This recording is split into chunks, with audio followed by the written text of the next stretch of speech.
Mon frère, ma soeur, le mariage est long. Choisis quelqu'un qui pourra vivre avec toi dans la paix.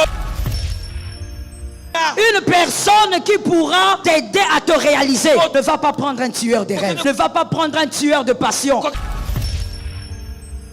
Vous vous approchez d'abord auprès d'une femme parce qu'elle est belle. Et quand vous arrivez auprès d'elle, la deuxième chose essentielle à regarder, c'est son caractère. Comment vous allez le regarder? En l'écoutant parler, en la regardant vivre. C'est la deuxième chose à faire. La troisième, c'est de vérifier si en elle, il y a les potentiels capables de vous propulser. Écoute-moi très bien. On ne met pas le moteur d'un hélicoptère dans un avion. Tout homme ne peut pas propulser toute femme ne peut pas propulser tout homme. C'est question de calibre. Il y a des calibres qui ne sont pas compatibles. La femme qui est là, elle a tellement de potentiel que l'homme qui veut l'épouser n'a pas assez d'énergie pour propulser cette femme. Ça peut être un homme intelligent, mais un homme complexé. C'est-à-dire que lui, face à cette femme qui a beaucoup de potentiel, il se sent déjà complexé. Quand une femme au potentiel extraordinaire épouse un homme complexé, elle a tué sa destinée.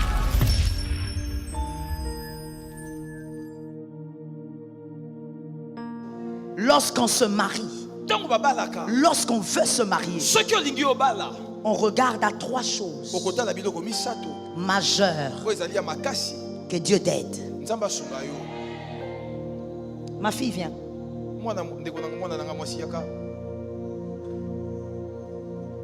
Regardez. Viens. Viens jusque-là. Merci. Lorsque il y a une femme, je commence par les hommes, hein, parce que vous avez été créé en premier, c'est toujours vous qui créez des problèmes aux gens.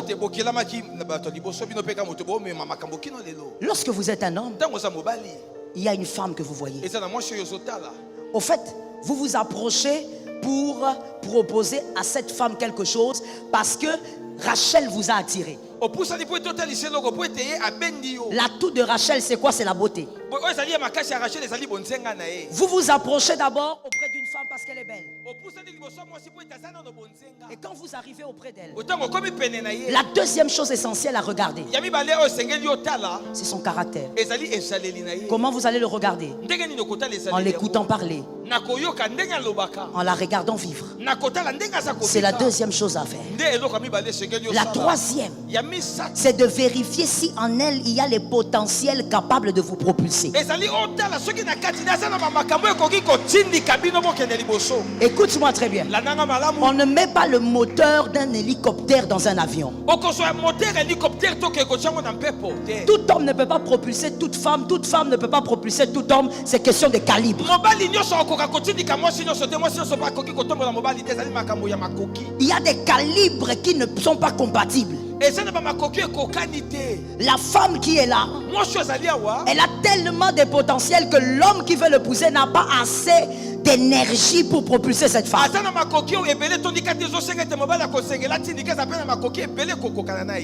Ça peut être un homme intelligent, mais un homme complexé. C'est-à-dire que lui, face à cette femme qui a beaucoup de potentiel, il se sent déjà complexé. Quand une femme au potentiel extraordinaire épouse un homme complexé, elle a tué sa destinée. Répétez ça. Une femme qui a beaucoup de potentiel comme toi doit épouser un homme qui a assez d'estime pour lui-même.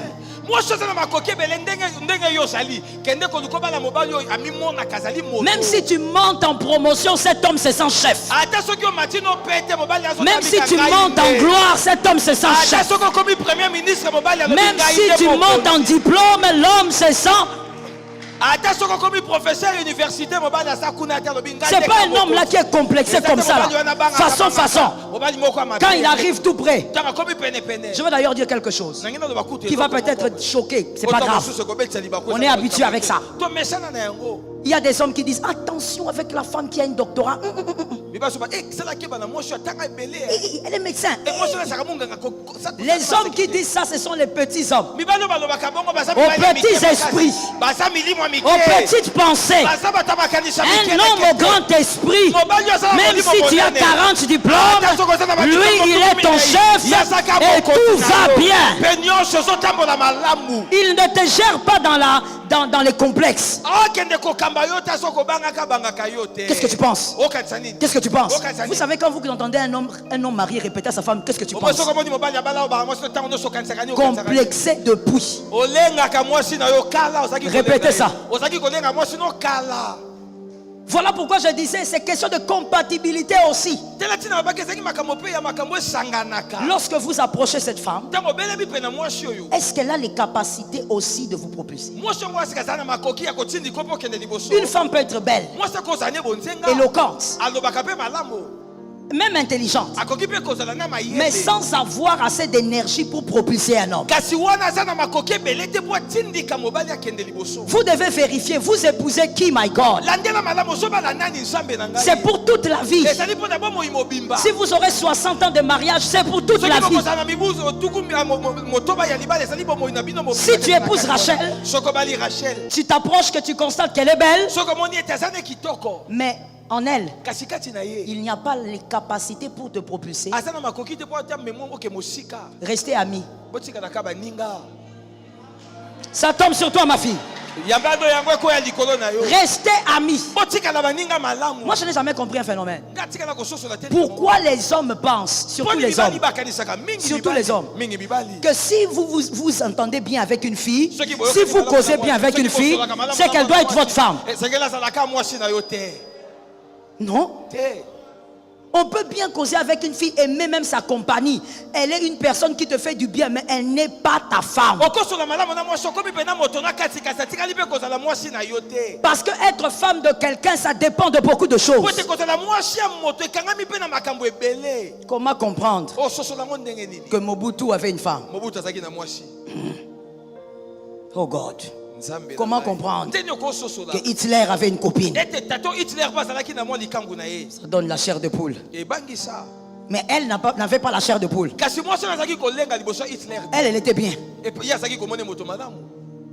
Il faut vérifier si la personne que tu vas prendre n'est pas Rachel. Tu peux prendre une belle carrure mais qui ne croit pas en toi. Vous savez, let me say something. C'est quelque chose d'étrange, mais je vais lancer ça comme ça. Quel homme intelligent m'entende? Vous savez pourquoi lorsque Dieu crée Adam, il crée Ish, il crée Isha, et il décide qu'il soit couvert de la gloire de Dieu, mais pas de vêtements. Pas d'autre chose que de la gloire. Parce que Ève doit être capable de croire en son mari, même en voyant sa nudité. Même en regardant sa nudité, elle doit être capable de croire en son mari. Ce qui fait que des fois des femmes sont des Rachel. Avant le mariage, elles te respectent comme un dieu. Mais pendant le mariage, elles te méprisent. Parce que dans le mariage, elle a vu toutes tes faiblesses, tes incapacités. Elle a vu tes erreurs. Alors elle commence à te diminuer. Je dis à un homme au nom de Jésus, ne rencontre pas une Rachel, une personne qui va te mépriser dedans. Rachel, elle va t'acclamer quand vous êtes fiancés. Rachel, elle sera là presque en train de t'adorer. Quand tu l'appelles, elle court. Elle te donne tous les noms du monde. Mon bébé, mon rat, ma souris, tout. Elle t'appelle. Mais quand vous vous mariez, quand tu parles, Rachel te regarde avec dédain. Elle te regarde avec mépris. Elle se dit, celui-ci va m'amener où? D'ailleurs, je regrette pourquoi je suis tombé sur quelqu'un comme ça. Regarde quel genre de vie j'ai. Quand tu vois une femme, je te donne le secret, elle n'est pas forcément très belle. Léa, elle est comme elle est. La Bible dit même qu'elle avait des yeux délicats. Est-ce que je suis clair? Bon, de toutes les manières, on dit qu'il n'y a pas de vilaine femme sur la terre. Est-ce que je veux dire qu'il faut épouser un homme qui n'est pas présentable? Non. Je suis en train de te donner un enseignement et t'expliquer l'équilibre de la vie. Léa, elle a des yeux délicats. Jacob ne l'aimait pas beaucoup. Mais Léa, c'est elle qui a la capacité de donner à Jacob Judas. Elle est comme elle est, mais elle a Judas. Elle va propulser Jacob. Jusqu'à ce que dans la lignée de Jacob, il y ait le bâton du commandement. Ça tombe sur le fils de cette assemblée. Jusqu'à ce que le Messie arrive dans la lignée. C'est important de savoir ceci. Viens ma fille. Que la naissance de Jacob ne dépend pas seulement de Judas, ne dépend pas que de Jacob. Il faut des entrailles. Mais c'est pas Rachel qui porte Judas. C'est Léa. Qu'est-ce que la Bible veut nous dire? Est-ce que ça veut nous dire qu'il ne faut pas regarder la beauté? Non, la Bible veut nous dire ceci. Que des fois tu peux te tromper par l'extérieur alors qu'il n'y a rien dedans. Tu peux te dire, moi je dois épouser une femme de 1m80, je dois épouser une femme de 1m50, mais dedans il n'y a rien. Mais il faut tenir compte de ces trois choses. Tu es attiré par la beauté. Vérifie maintenant les caractères. Et vérifie les aptitudes à te propulser. Moïse, toi tu chantes, regarde comment tu regardes partout. Tu cherches quelqu'un? Tu as rendez-vous? Toi tu es chantre. Tu n'es pas chantre seulement parce que tu es à l'église, mais tu as la voix pour chanter. Mais tu vas aller te chercher une femme qui n'aime pas la musique. Ça la dérange. Mais pendant les fiançailles, elle ne va pas montrer.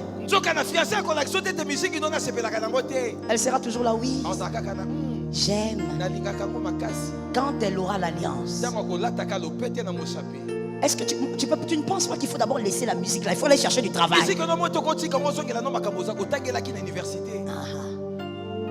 ne penses pas que tu dois d'abord laisser ces choses? Les serpents. Une personne qui t'avait trouvé avec des rêves mais qui fait les tuer. Sois béni ma fille. Je dis à un homme célibataire, avant de choisir, vérifie qu'elle peut propulser ta destinée. Est-ce que toi aussi tu peux propulser sa destinée? Ne sois pas focalisé seulement sur des choses qui ne vont pas te servir beaucoup dans le mariage. Est-ce que je peux parler à quelqu'un? Est-ce que je peux parler à quelqu'un? J'insiste sur le fait que je ne suis pas contre la beauté, je suis en train d'équilibrer. Ce n'est pas la beauté qui vous donne une position dans la société, qui vous donne une position au milieu des hommes. Il faudrait qu'il y ait plus que ça. Est-ce que quelqu'un m'entend? Il faudrait que tu trouves quelqu'un, toi célibataire, capable d'aimer ta destinée. Dis ça à ton frère. Il faut trouve quelqu'un qui aime ta destinée. Dis ça à ton frère. Célibataire, il faut trouver quelqu'un. Non, marié, il ne faut pas parler. Vous voulez trouver des gens? Je vous ai attrapé. Vous êtes marié, vous dites trouve quelqu'un. Tu veux divorcer ou bien? Ah, il faut nous dire, hein, c'est le moment. Il ne faut pas seulement trouver quelqu'un qui aime tes parents. Regarde les hommes comment ils réfléchissent. Moi la femme que je vais épouser, elle doit aimer ma mère. C'est ça ou rien. Frère, tu es ignorant, hein? Tu es ignorant quoi? Tu es ignorant degré 0 moins 0. Toi tu ne sais pas qu'une femme peut faire semblant d'aimer ta mère. Oh, ça d'ailleurs, ça c'est le niveau 0 pour une femme. Ce n'est même pas la primaire, c'est pré-maternelle. Je te dis, monsieur, regarde-moi en face, écoute-moi. Même si la femme là, elle a l'huile sur la tête là.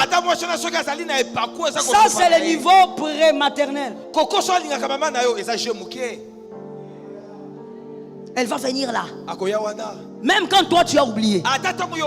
Comment va maman? Surtout avant le mariage. Elle va bien. J'avais un petit cadeau. Hey, les femmes avec les cadeaux avant le mariage. Dès qu'on l'épouse, les cadeaux sèchent. Ah, je disais les cadeaux sèchent dès qu'on l'épouse. Sors de là, toi, femme mariée. Femme mariée, je dis sors de là. Hey, où sont les cadeaux? Oh God, même les fils spirituels qui nous amènent des fiancés d'ailleurs. Il faut voir comment les filles amènent des cadeaux. Mommy. Même le môme il a changé. Il y a du vernis. Qu'elle se marie.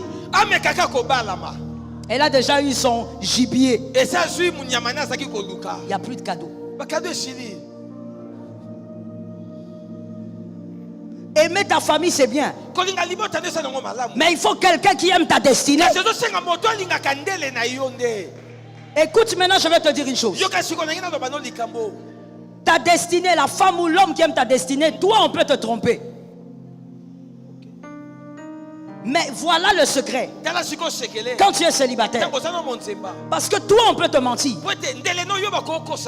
Amène cette personne vers les personnes qui vont voir. Il y a toujours des gens qui ont les yeux. Laisse-moi parler. Monsieur le célibataire, mademoiselle la célibataire, j'ai pitié de toi. Toi, l'homme que tu veux épouser, tu le caches. La femme que tu veux épouser, tu caches. Et d'ailleurs, les filles, Allah, laissez-moi le dire ici et tout de suite. Toi, tu caches ton fiancé parce qu'il est catholique. Tu veux imposer les gens cette bénédiction. Je te dis déjà que c'est une malédiction. Malédiction, même si tu dis amène-nous pas, c'est malédiction.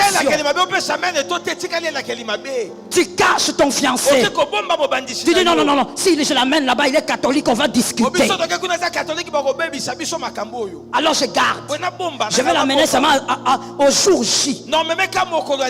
Tu n'as pas compris. Tu es en train de te tuer. Tu tues ta propre vie. C'est ta propre destinée. Personne ne va vivre avec cet homme que toi. Tu es en train de te tuer à petit feu. Lorsque tu veux épouser quelqu'un, amène la personne auprès des gens qui voient. On va voir. Toi tu es ivre d'amour. Les autres ne sont pas ivres d'amour.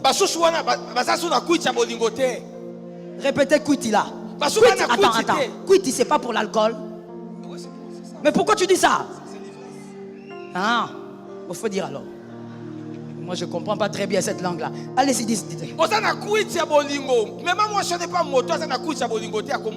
Oui. Quelqu'un qu'elle ne va pas tromper. Toi elle te ment. Toi il te ment.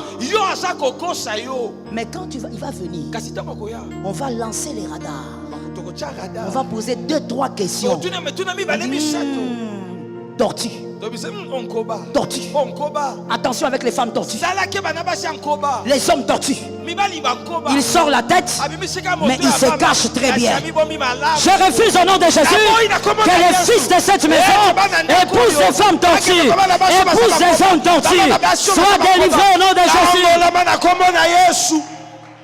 Épouse un homme, quand il va te regarder, il va te dire écoute. Tu vois ce que tu es. Tu n'as pas encore travaillé ce que tu es. Je vais t'aider à aller plus loin. Épouse une femme qui, quand elle te prend, elle te nettoie, elle te cire, elle te vernit. Quand on te regarde, on dit oh, ça c'est le tonton là. C'est le tonton là. Même ton français change. Parce que tu as rencontré une femme équilibrée. Ce n'est pas tu as rencontré quelqu'un façon. Une femme là qui te dit viens, on va aller manger le maléwa. Vous vous mettez là en public là, vous mangez.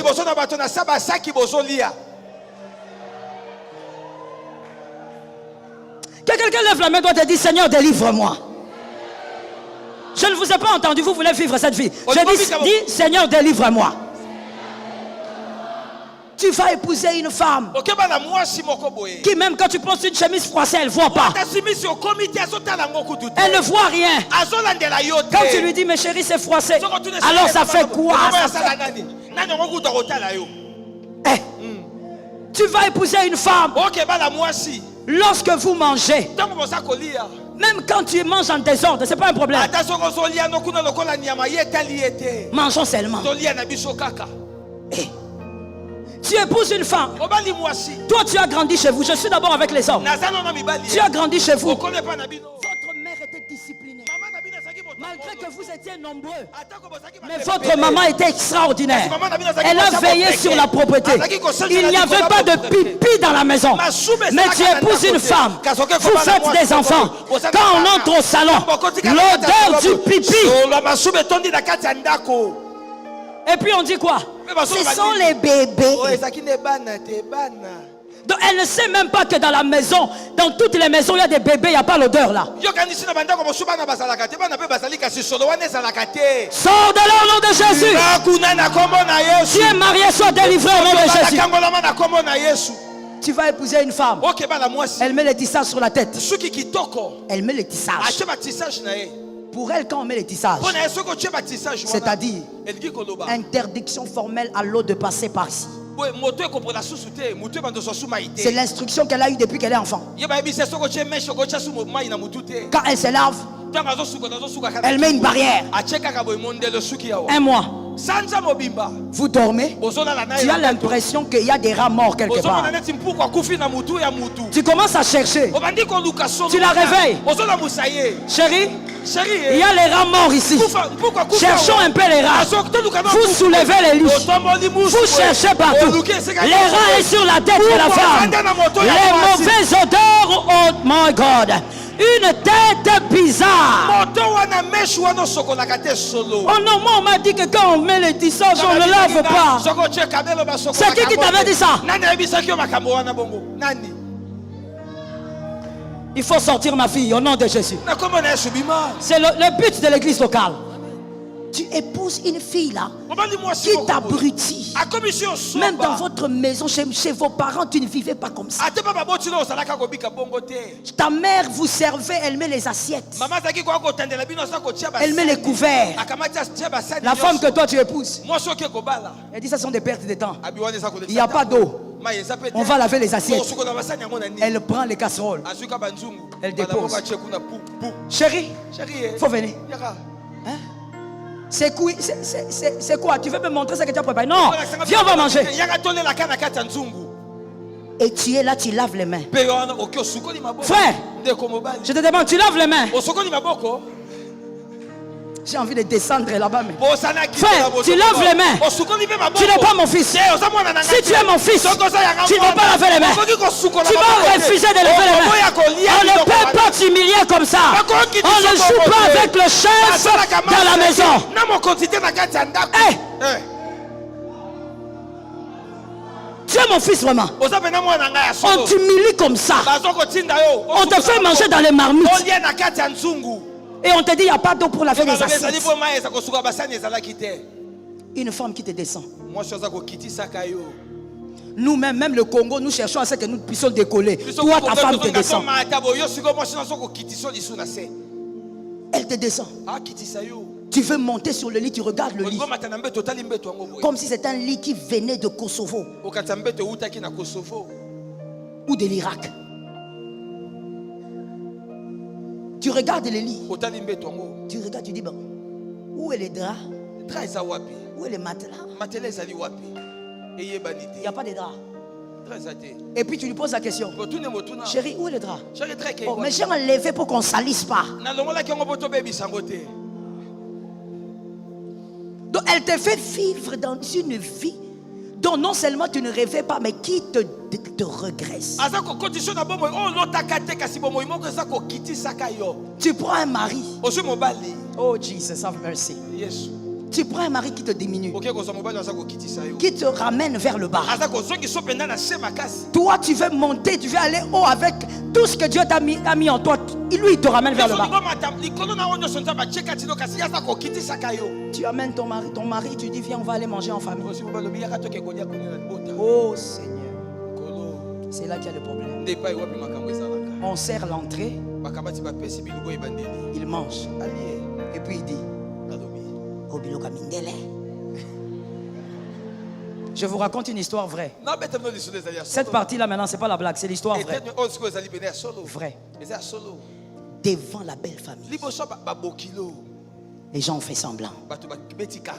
Et vous savez, les hommes comme ça sont persévérants. Hein? Ils n'arrêtent pas, ils parlent trop. Il finit de manger la salade. On amène les repas. Hey! Mais j'étais déjà rassasié. Il y avait la nourriture. On ne dit rien. On mange. Là seulement les regards sont en train de tourner partout. Après, on amène les desserts. Ah non, non. Moi je ne mange pas les fruits. Moi quand je mange les fruits, ça me donne des vers. Là, on est seulement dans la dimension du repas. Tu dis à ton mari, tu dis va te laver. Parce que tu as rendez-vous. Prends ton bain vite. Pourquoi? Pourquoi? Est-ce que quand on dort, on se salit?